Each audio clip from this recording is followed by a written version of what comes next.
Hello all, welcome to ISAT, Interface Schooling and Technologies. Myself Raghu Gurumurthy. So ಇವಾಗ ನಾವು ನಮ್ಮ C programming through Kannada ಒಟ್ಟು video ಸೀರೀಸ್ನ 31st ಕ್ಲಾಸಲ್ಲಿ ಇದ್ದೀವಿ. ಸೊ ನಾವು ಲಾಸ್ಟ್ ಕ್ಲಾಸಲ್ಲಿ ಅಂದರೆ ನಮ್ಮ 30th ಕ್ಲಾಸಲ್ಲಿ ಇನ್ಕ್ರಿಮೆಂಟ್ ಮತ್ತು ಡಿಕ್ರಿಮೆಂಟ್ ಬಗ್ಗೆ ತಿಳ್ಕೊಂಡಿದ್ವಿ. ಇವಾಗ ಹೆಡರ್ ಫೈಲ್ಸ್ ಇನ್ ಸಿ. ಓಕೆ, ಅದ್ರ ಬಗ್ಗೆ ನಾವು ಡಿಸ್ಕಸ್ ಮಾಡ್ತಾ ಹೋಗೋಣ.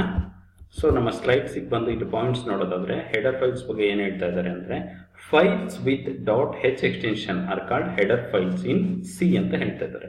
ಯಾವ ಫೈಲ್ಗೆ .h ಎಕ್ಸ್ಟೆನ್ಷನ್ ಇರುತ್ತೋ ಆ ಫೈಲ್ಗೆ ನಾವೇನಂತ ಕರಿತೀವಿ, ಹೆಡರ್ ಫೈಲ್ಸ್ ಅಂತ ಕರಿತೀವಿ. ಇಲ್ಲಿ ಸಿ ಪ್ರೋಗ್ರಾಮಿಂಗ್ ಅಲ್ಲಿ ನಾವು ಸಿ ಪ್ರೋಗ್ರಾಮ್ನ ಸೇವ್ ಮಾಡಬೇಕು ಅಂದರೆ .c ಅಂತ ಸೇವ್ ಮಾಡ್ತೀವಿ, ಅಥವಾ C++ ನ ಸೇವ್ ಮಾಡಬೇಕು ಅಂದರೆ .cpp ಅಂತ ಸೇವ್ ಮಾಡ್ತೀವಿ. ಅದೇ ರೀತಿ .h ಅಂದರೆ ನಥಿಂಗ್ ಬಟ್ ಹೆಡರ್ ಫೈಲ್ ಅಂತ.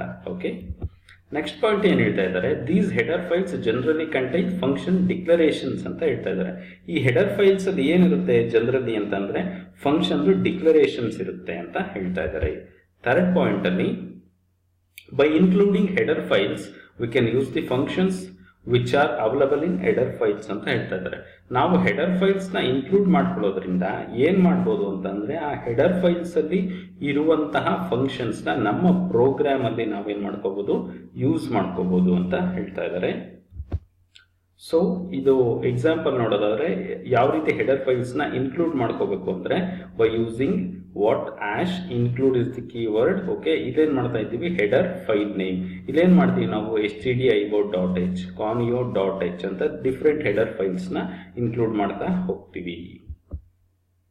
Some examples for header files ಅಂತ ಬೇರೆಲ್ಲ ಯಾವೆಲ್ಲ ಹೆಡರ್ ಫೈಲ್ಸ್ ಇದೆ ಅಂತ ಒಂದಿಷ್ಟು ಎಕ್ಸಾಂಪಲ್ಸ್ ನೋಡೋಣ. There is a header file called time.h ಅಂತ ಒಂದು ಹೆಡರ್ ಫೈಲ್ ಇದೆ. ಇದರಲ್ಲಿ ಯಾವ ರೀತಿ ಫಂಕ್ಷನ್ಸ್ ಇರುತ್ತೆ ಅಂದ್ರೆ ಟೈಮ್ ಮತ್ತೆ ಡೇಟ್ ರಿಲೇಟೆಡ್ ಫಂಕ್ಷನ್ಸ್ ಇರುತ್ತೆ. ಓಕೆ, ನೆಕ್ಸ್ಟ್ ಬಂದ್ಬಿಟ್ಟು math.h ಅಂತ ಹೇಳ್ತಾ ಇದ್ದಾರೆ. math.h ಅಂತ ಅಂದ್ರೆ ಇದರಲ್ಲಿ ಏನಿರುತ್ತೆ, ಕಾಮನ್ ಮ್ಯಾಥಮೆಟಿಕ್ಸ್ ಫಂಕ್ಷನ್ಸ್ ಇರುತ್ತೆ. ಮ್ಯಾಥಮೆಟಿಕ್ಸ್ ಅಂದ್ರೆ ಸ್ಕ್ವೇರ್ ರೂಟ್ ರಿಲೇಟೆಡ್ ಫಂಕ್ಷನ್ಸ್, ಈ ತರ ಡಿಫ್ರೆಂಟ್ ಮ್ಯಾಥಮೆಟಿಕಲ್ ಆಪರೇಷನ್ಸ್ ನ ಪರ್ಫಾರ್ಮ್ ಮಾಡುವಂತ ಫಂಕ್ಷನ್ಸ್ ಇಲ್ಲಿರುತ್ತೆ ಅಂತ ಹೇಳ್ತಾ ಇದ್ದಾರೆ. ಓಕೆ, ನೆಕ್ಸ್ಟ್ ಬಂದ್ಬಿಟ್ಟು stdlib.h ಅಂತ ಹೇಳ್ತಾ ಇದ್ದಾರೆ.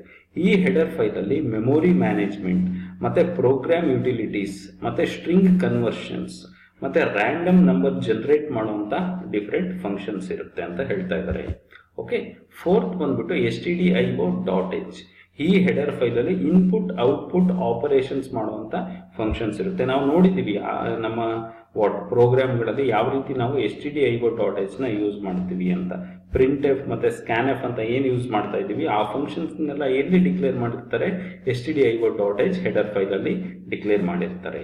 ಓಕೆ, ನೆಕ್ಸ್ಟ್ ಕ್ವಶನ್ ಬಂದ್ಬಿಟ್ಟು ಈ ಹೆಡರ್ ಫೈಲ್ಸ್ ನ ಮುಂಚೆನೆ ಡಿಕ್ಲೇರ್ ಮಾಡಿರ್ತಾರೆ, predefined. Okay, built in functions ಅದೆಲ್ಲ ಬಿಲ್ಟ್ ಇನ್ ಫೈಲ್ಸ್, ಅದರೊಳಗಡೆ ಏನಿರುತ್ತೆ ಫಂಕ್ಷನ್ ಡಿಕ್ಲರೇಷನ್ ಇರುತ್ತೆ. ಸೊ ನೆಕ್ಸ್ಟ್ ಕ್ವಶನ್ ಏನು ಅಂತ ಅಂದ್ರೆ ನಾವು ನಮ್ಮ ಸ್ವಂತಕ್ಕೆ ಹೆಡರ್ ಫೈಲ್ಸ್ ನ ಕ್ರಿಯೇಟ್ ಮಾಡ್ಕೋಬಹುದಾ ಅನ್ನೋದು ಕ್ವಶನ್. ಆದ್ರೆ ಆನ್ಸರ್ ಇಸ್ ಎಸ್, ನಾವು ಮಾಡ್ಕೋಬಹುದು. ಓಕೆ, ಅದಕ್ಕೆ ಏನೇನು ಸ್ಟೆಪ್ಸ್ ಇದೆ ಅಂತ ಹೇಳೋಣ. ನೋಡಿ, ಇಲ್ಲಿ ಫಸ್ಟ್ ಸ್ಟೆಪ್ ಅಲ್ಲಿ ಏನ್ ಹೇಳ್ತಾ ಇದ್ದಾರೆ, create A function with C code ಅಂತ ಹೇಳ್ತಾ ಇದ್ದಾರೆ.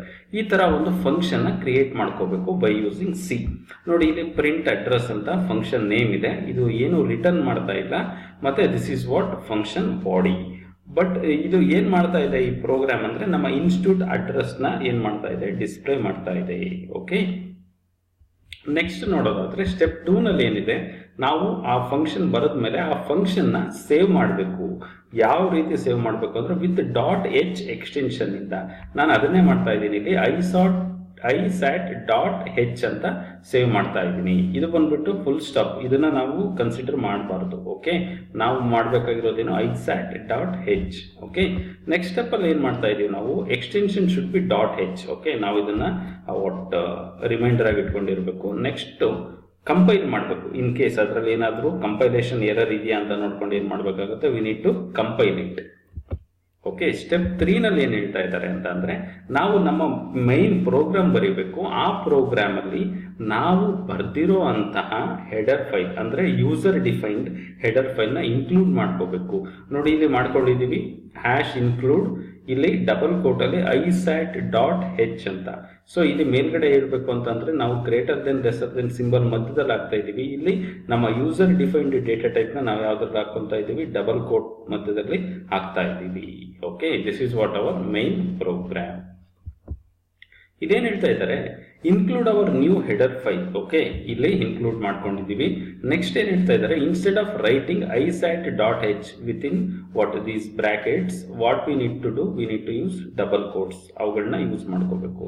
ಮತ್ತೆ ಈ ಐಸ್ಯಾಟ್ ಡಾಟ್ ಹೆಚ್ ಅಲ್ಲಿ ಇರುವಂತ ಫಂಕ್ಷನ್ ಯಾವ್ದು, ಪ್ರಿಂಟ್ ಅಡ್ರೆಸ್ ಅಂತ ಫಂಕ್ಷನ್ ಇತ್ತಲ್ಲ, ಆ ಫಂಕ್ಷನ್ ಇಲ್ಲಿ ನಾನು ಕಾಲ್ ಮಾಡ್ತಾ ಇದ್ದೀನಿ. Okay, this is what step 3.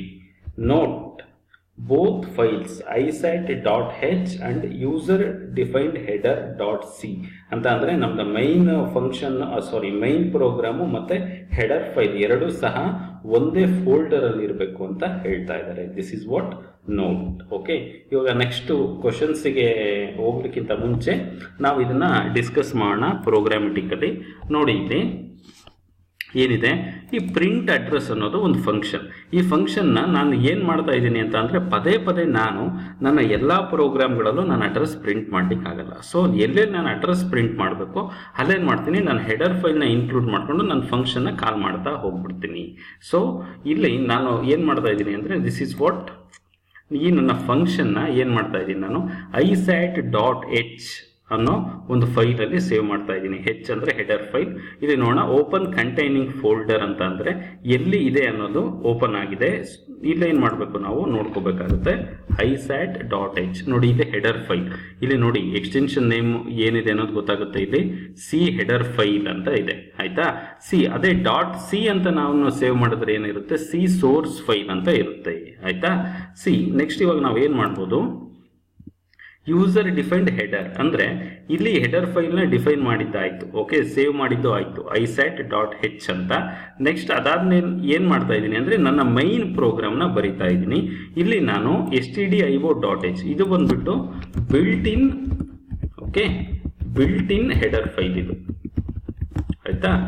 Next ಬಂದ್ಬಿಟ್ಟು ಇನ್ಕ್ಲೂಡ್ ಐಸ್ಯಾಟ್ ಡಾಟ್ ಹೆಚ್ ಅಂತ ಇದೆ. This is what user defined header file ಅಂದ್ರೆ ನಾವು ಡಿಫೈನ್ ಮಾಡ್ಕೊಂಡಿದ್ದೀವಿ ಇದು. ಓಕೆ, ಇಲ್ಲಿ ಒಂದು ವ್ಯತ್ಯಾಸ ನಾವು ನೋಡ್ಕೋಬೇಕು. ನೋಡಿ, ಇಲ್ಲಿ ಇದನ್ನ ನಾವು ಡಬಲ್ ಕೋಟ್ಸ್ ಅಲ್ಲಿ ಹಾಕೊಂಡಿದ್ದೀವಿ, ಬಿಲ್ಟ್ ಇನ್. ಯೂಸರ್ ಡಿಫೈನ್ಡ್ ನಾವೇನು ಮಾಡ್ಕೊಂಡಿದ್ದೀವಿ, ಈ lesser than greater than symbol ಮಧ್ಯದಲ್ಲಿ ಹಾಕೊಂಡಿದ್ದೀವಿ. This is the main difference. ಇಲ್ಲಿ ನಾವು ಈ ರೀತಿ ನಮ್ಮ ಹೆಡರ್ ಫೈಲ್ನ ಇನ್ಕ್ಲೂಡ್ ಮಾಡ್ಕೊಂಡ್ಮೇಲೆ ನಾನೇನು ಮಾಡ್ತಾ ಇದ್ದೀನಿ, ನನ್ನ ಮೈನ್ ಫಂಕ್ಷನ್ನ ಬರಿತಾ ಇದ್ದೀನಿ. ಇದರಲ್ಲಿ ಪ್ರಿಂಟ್ ಅಡ್ರೆಸ್ನ ಕಾಲ್ ಮಾಡ್ತಾ ಇದ್ದೀನಿ. ಪ್ರಿಂಟ್ ಅಡ್ರೆಸ್ ಎಲ್ಲಿದೆಯಪ್ಪ ಅಂದರೆ ಐಸ್ಯಾಟ್ ಡಾಟ್ ಹೆಚ್. ನೋಡಿ, ಇಲ್ಲಿದೆ ನೋಡಿ, ಪ್ರಿಂಟ್ ಅಡ್ರೆಸ್ ಎಲ್ಲಿದೆ, ಐಸ್ಯಾಟ್ ಡಾಟ್ ಹೆಚ್ ಅಲ್ಲಿದೆ. ಸೊ ಇದನ್ನ ಕಾಲ್ ಮಾಡ್ತಾ ಇದ್ದೀನಿ. ಇದನ್ನ ಕಾಲ್ ಮಾಡಿದಾಗ ಏನಾಗುತ್ತೆ, ಇಲ್ಲಿ ಈ ಐಸ್ಯಾಟ್ ಡಾಟ್ ಹೆಚ್ ಅಲ್ಲಿರೋ ಹೆಡರ್ ಫೈಲ್ ಅಲ್ಲಿರೋ ಈ ಫಂಕ್ಷನ್ ಕಾಲ್ ಆಗುತ್ತೆ ಮತ್ತೆ ಔಟ್ಪುಟ್ ಬರುತ್ತೆ ನಮಗೆ. Okay, this is what the thing is, ಯಾವ ರೀತಿ ನಾವು ಯೂಸರ್ ಡಿಫೈನ್ಡ್ ಹೆಡರ್ ಫೈಲ್ಸ್ನ ಕ್ರಿಯೇಟ್ ಮಾಡಬೇಕು. ಅದಾದಮೇಲೆ ನೋಟಲ್ಲಿ ಒಂದು ಪಾಯಿಂಟ್ ಹೇಳಿದ್ವಿ ನಾವು, ಈ ಎರಡು ಫೈಲ್ಗಳು ಎಲ್ಲಿರಬೇಕು ಅಂದರೆ ಒಂದೇ ಫೋಲ್ಡರಲ್ಲಿ ಇರಬೇಕು ಅಂತ ಹೇಳಿದ್ವಿ. ನೋಡಿ, ಇವಾಗ ಫೋಲ್ಡರ್ ಆಲ್ರೆಡಿ ಓಪನ್ ಮಾಡಿದ್ದೆ ನಾನು. ಫೋಲ್ಡರ್ ಬಂದ್ಬಿಟ್ಟು ಯಾವುದಿದೆ, ಡಿ ಡ್ರೈವಲ್ಲಿ ಸಿ ಸ್ಯಾಂಪಲ್ಸ್ ಅಂತ ಒಂದು ಫೋಲ್ಡರ್ ಇದೆ, ಆಯ್ತಾ. ನೋಡಿ, ಇಲ್ಲಿ ಸಿ ಸ್ಯಾಂಪಲ್ಸ್ ಅಂತ, ಇಲ್ಲಿ ಐಸ್ಯಾಟ್ ಡಾಟ್ ಹೆಚ್ ಇದು ಸಹ ಒಂದೇ ಫೋಲ್ಡರ್ ಇದೆ. ನೆಕ್ಸ್ಟ್ ಬಂದ್ಬಿಟ್ಟು ಯೂಸರ್ ಡಿಫೈನ್ಡ್ ಅಂತ ಇದೆ ನೋಡಿ, ಯೂಸರ್ ಡಿಫೈನ್ಡ್ ಹೆಡರ್ ಇದು ಸಹ ಸಿ ಸೋರ್ಸ್ ಫೈಲ್. ಇದನ್ನೇ ನಾವಿಲ್ಲಿ ಯೂಸ್ ಮಾಡ್ತಾ ಇರೋದು, ಆಯ್ತಾ. ಇವೆರಡು ಎಲ್ಲಿದ್ದಾವೆ, ಒಂದೇ ಫೋಲ್ಡರ್ ಅಲ್ಲಿ ಇದೆ, ಗೊತ್ತಾಯ್ತಾ, ಒಂದೇ ಫೋಲ್ಡರ್ ಅಲ್ಲಿ ಇರಬೇಕಾಗುತ್ತೆ. Okay, these are the what some of the rules for user defined header files. Okay, the concept is very much simple. ನಾವು ಏನಕ್ಕೆ ಹೆಡರ್ ಫೈಲ್ಸ್ ಯೂಸ್ ಮಾಡ್ಕೊತೀವಪ್ಪ ಅಂದರೆ, ನೋಡಿ ಎಷ್ಟು ಸಿಂಪಲ್ ಆಗಿದೆ. ಇದ್ರ ಕೋಡು ಮತ್ತೆ ಈ ಫಂಕ್ಷನ್ ಕೋಡ್ ಎಲ್ಲಿದೆ, ಇಲ್ಲಿದೆ. ನಾವು ಇದನ್ನು ಜಸ್ಟ್ ಇಲ್ಲಿ ಹೆಡರ್ ಫೈಲ್ನ ಇನ್ಕ್ಲೂಡ್ ಮಾಡಿಕೊಂಡು ಕರಿತಾ ಹೋಗ್ಬೋದು. ಓಕೆ, ಅದಕ್ಕೆ ಪ್ರೋಗ್ರಾಮ್ ಲೆಂತ್ನ ಏನು ಮಾಡ್ಬೇಕು, ನಾವು ಕಡಿಮೆ ಮಾಡ್ತಾ ಹೋಗ್ಬೇಕು. ಸೊ ಮತ್ತೆ ಕಾಮನ್ ಆಗಿ ಯೂಸ್ ಮಾಡ್ತೀವಲ್ಲ ಆ ಫಂಕ್ಷನ್ಸ್ನೆಲ್ಲ ಒಂದು ಹೆಡರ್ ಫೈಲಲ್ಲಿ ಇಟ್ಬಿಡೋದು. ಆ ಹೆಡರ್ ಫೈಲ್ನ ನಾವು ಇನ್ಕ್ಲೂಡ್ ಮಾಡಿಕೊಂಡು ನಮ್ಮ ಮೈನ್ ಪ್ರೋಗ್ರಾಮ್ಗಳಲ್ಲಿ ಆ ಹೆಡರ್ ಫೈಲ್ನ ಕಾಲ್ ಮಾಡ್ತಾ ಹೋಗ್ಬಿಟ್ರೆ ಮುಗೀತು. ಅಲ್ಲಿಗೆ ನಮ್ಮ ಪ್ರೋಗ್ರಾಮಿಂಗಲ್ಲಿ ನಾವು ಏನು ಹೆಡರ್ ಫೈಲ್ಸ್ನ ಇನ್ಕ್ಲೂಡ್ ಮಾಡಿಕೊಂಡು ಏನು ಮಾಡ್ಬೋದು, ತುಂಬ ಈಸಿಯಾಗಿ ನಾವು ಪ್ರೋಗ್ರಾಮಿಂಗ್ನ ಕಂಪ್ಲೀಟ್ ಮಾಡ್ಕೋಬೋದು. ನಮ್ಮ ಪ್ರೋಗ್ರಾಮ್ಸ್ನ ತುಂಬ ಈಸಿಯಾಗಿ ಇಂಪ್ಲಿಮೆಂಟ್ ಮಾಡ್ಬೋದು. This is what with respect to user defined header files. Okay, next ಇವಾಗ ನಮ್ಮ ಸ್ಲೈಡ್ಸಿಗೆ ಬರೋಣ. ಕ್ವಶನ್ಸ್ ಇದೆ. Why we need header files.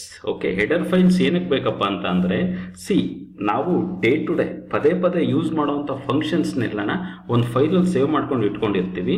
ಯಾವಾಗ ಬೇಕೋ ಅವಾಗ ಹೆಡರ್ ಫೈಲ್ಸ್ನ ಇನ್ಕ್ಲೂಡ್ ಮಾಡಿಕೊಂಡು ಡೈರೆಕ್ಟಾಗಿ ಆ ಫಂಕ್ಷನ್ಸ್ನ ಕಾಲ್ ಮಾಡ್ತೀವಿ. ಓಕೆ, ಒಂದು ಪ್ರೋಗ್ರಾಮ್ ಲೆಂತ್ ಕಡಿಮೆ ಆಗುತ್ತೆ, ಕನ್ಫ್ಯೂಷನ್ಸ್ ಕಡಿಮೆ ಆಗುತ್ತೆ. ಓಕೆ, ಸೊ ಇದೆಲ್ಲ ಕಾರಣಗಳಿಂದ ನಮ್ಗೇನು ಬೇಕಾಗಿದೆ, ಹೆಡರ್ ಫೈಲ್ಸ್ ಬೇಕು.